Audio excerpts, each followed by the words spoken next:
biopsy has to be a 4 cores or more if they can, that's the more the better, and at least 1 centimeter long each core. That's how you can get enough cells for evaluation. When you go do the re-biopsy, you do the count again. And according to the dynamics that happened, the count before and after treatment, then you follow the patient with treatment, and at the end of the 8 weeks, you do your surgery. What are the possibilities? You can either have a tumor with a low pre-treatment Ki-67, which converts to high. And this means that this patient is resistant to hormone therapy. She actually increased her aggressiveness despite the therapy. So this is aggressive.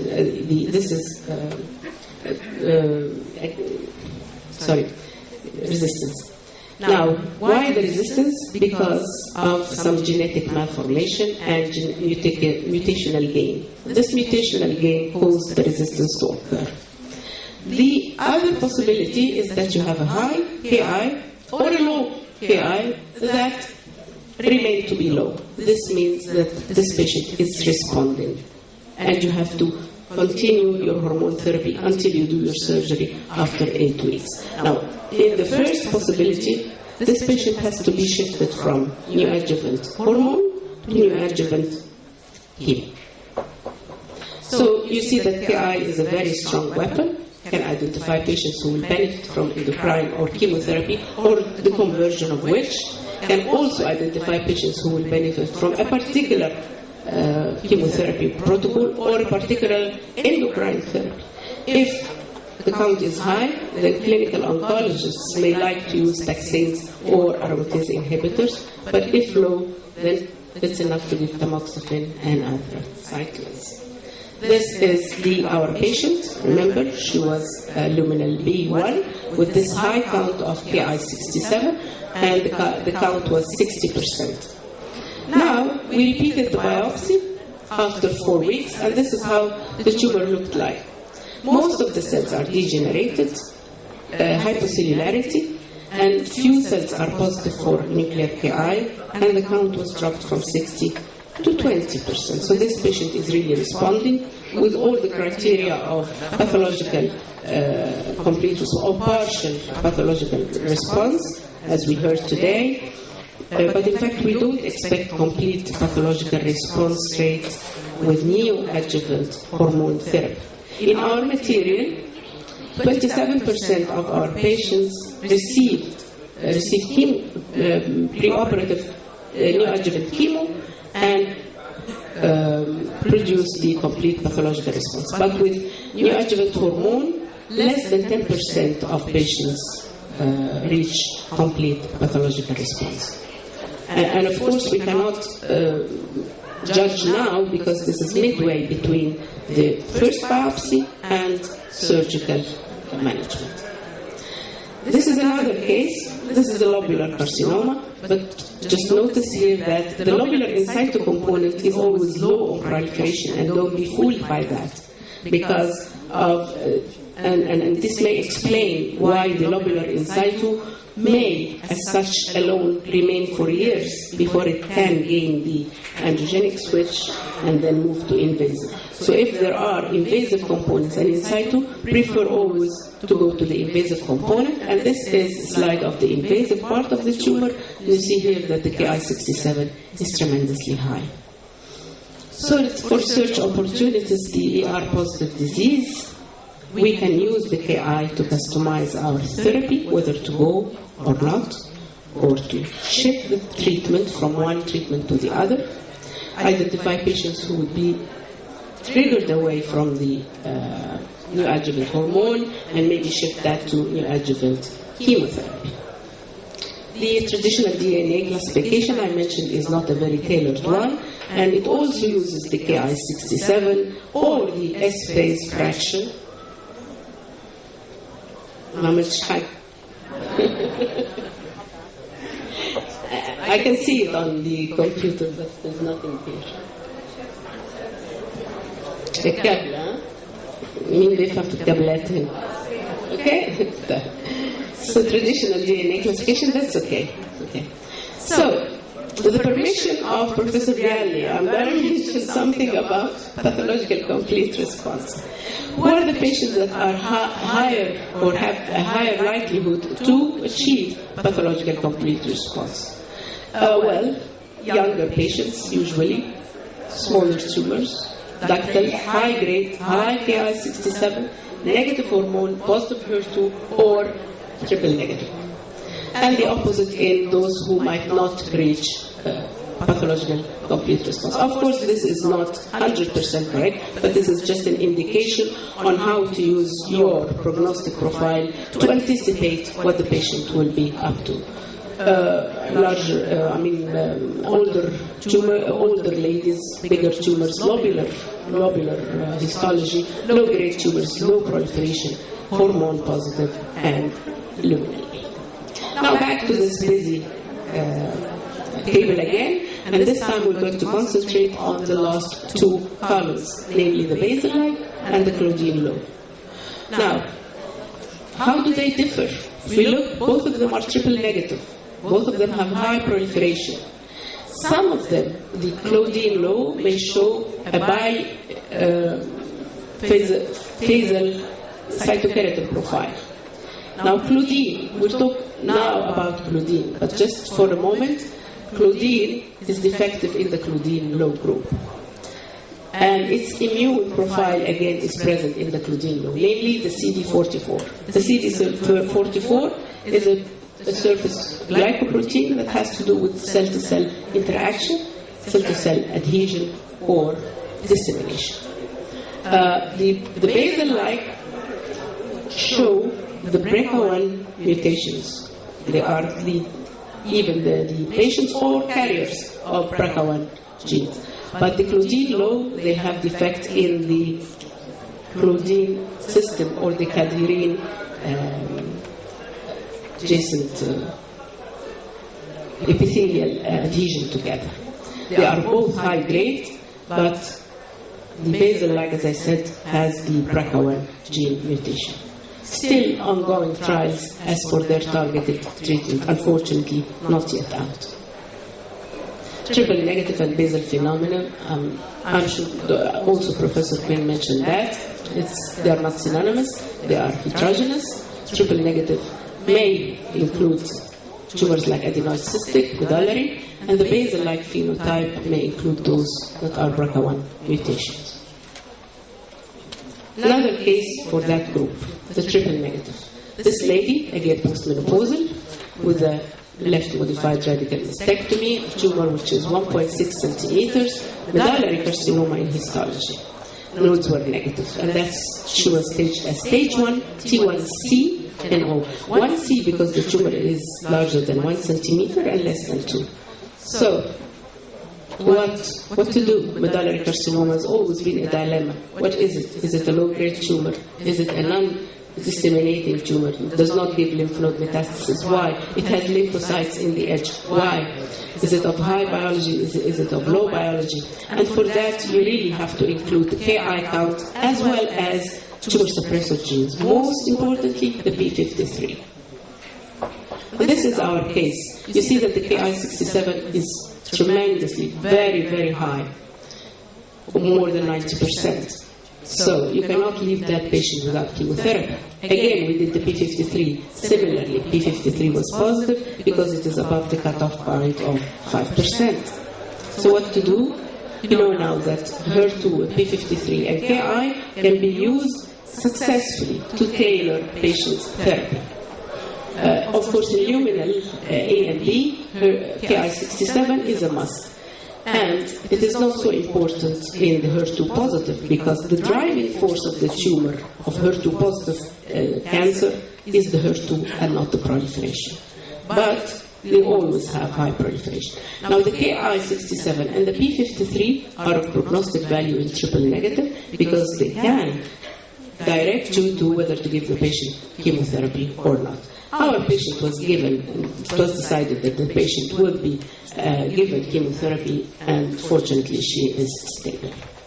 Now we move to the last subtype, which is the Claudine low triple negative tumor. What is this? This is a recently new subgroup of triple negative tumors that is very rich in stem cells, and unfortunately we have to talk about the cancer stem cells if we are to understand properly the molecular pathway of the tumors. Now first, what is Claudine? Claudine is an epithelial adhesion molecule that adheres these cells together in the epithelial component. Of course, this is not present in the mesenchymal component.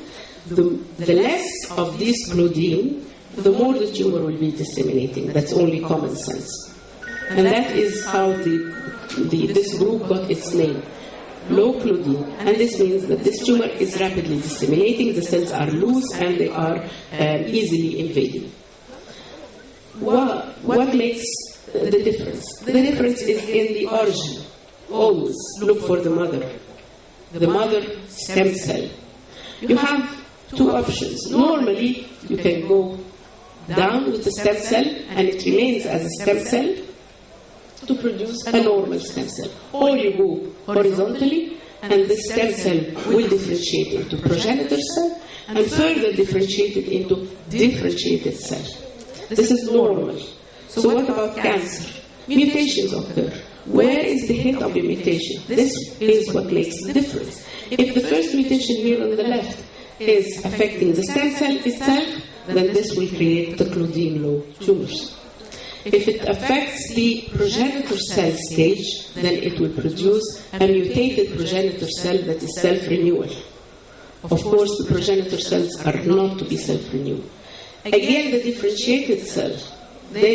A long time ago, it was said that differentiated cells are end cells.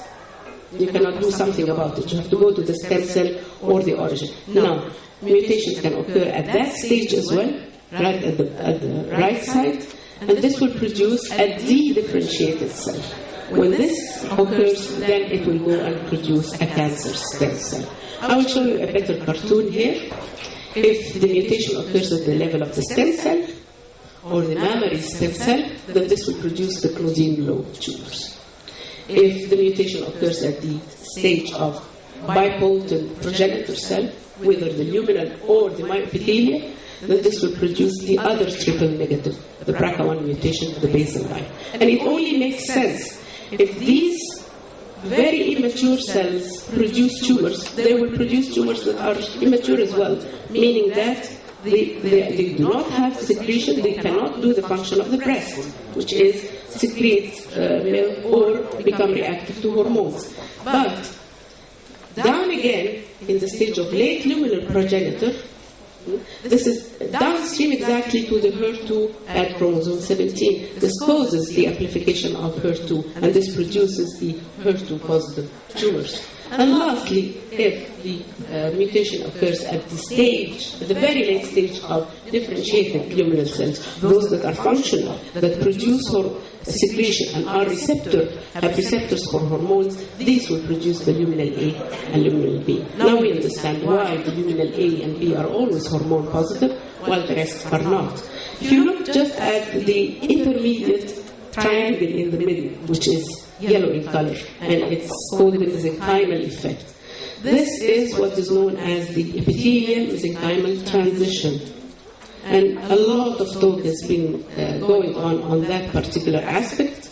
The more the effect of that incidence occurs, the more the aggressive the tumor. And this occurs tremendously with the Claudine low tumors, and moderate with the basal-like or the other triple negative. It becomes minimal with the HER2 and much minimal with the luminal A and B. And by that we mean that the epithelial cell gains some mesenchymal ability, becomes loose, becomes aggressive, becomes invasive. So that's why the above tumors are more aggressive and more metastasizing.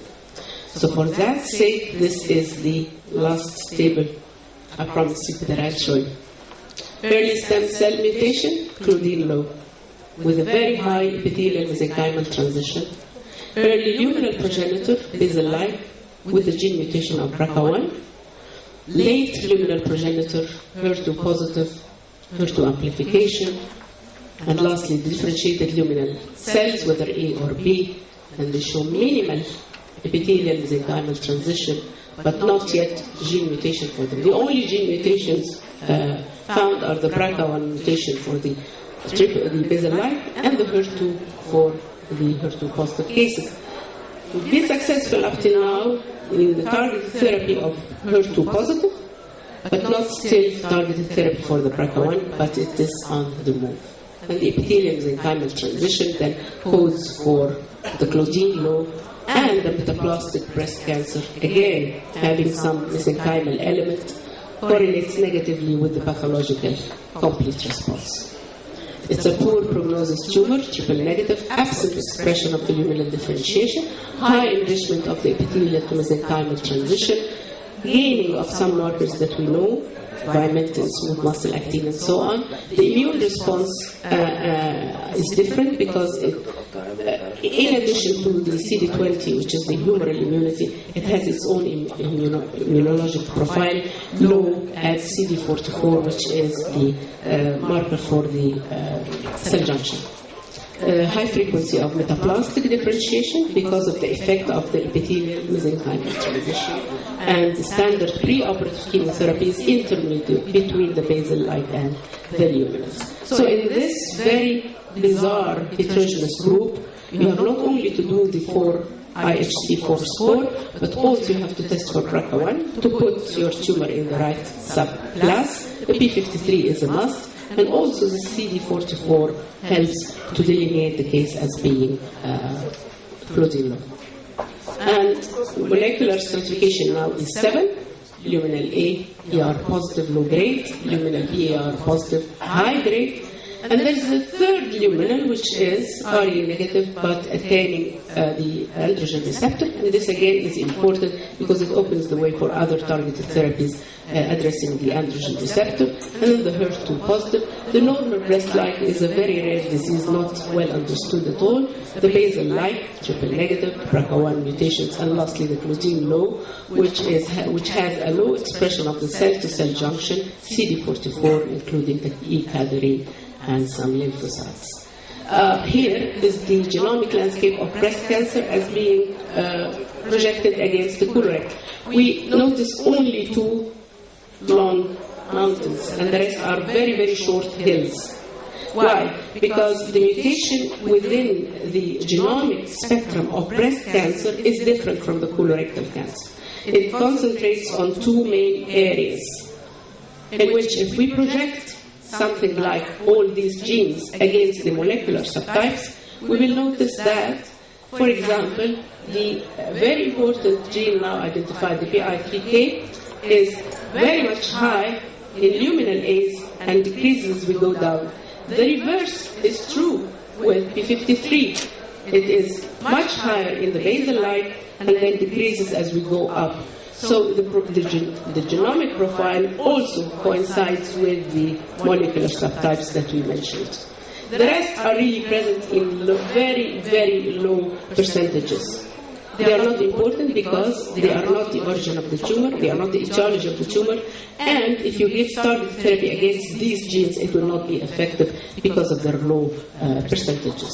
Luminals are heterogeneous, they have high expression of ER, and they have low P53, but high mutation frequency of PI3K. This might open the door to tons of targeted therapies, especially with the AKT1, and this is again a very complex story. Inhibitors for the to kill the cell through PI3K. The basal features are again highest P53, but low PI3K. No common mutation except for the BRCA1. No common mutation against them except the BRCA1 until now. Some potential targets that might be effective, and these include again the PI3K, but not to forget the KRAS and the BRAF and the dermal growth factor receptor present in some 40 to 20% of these tumors. This could open the door also to some targeted therapies for these tumors as well. Now, this is the end of my talk. The conventional wisdom of yesterday, and this is not really history, this is 1995, and in a very prestigious journal, the New England Journal of Medicine, claiming that breast is one disease, breast cancer is one disease, one-size-fits-all treatment approach. Of course, this is not the case today. You have a lot of markers, you have a lot of expression profile, you have a lot of genomic profile to deal with, you have to tailor your treatment, and at the end, it's all for the benefit of the patient. I thank you very much.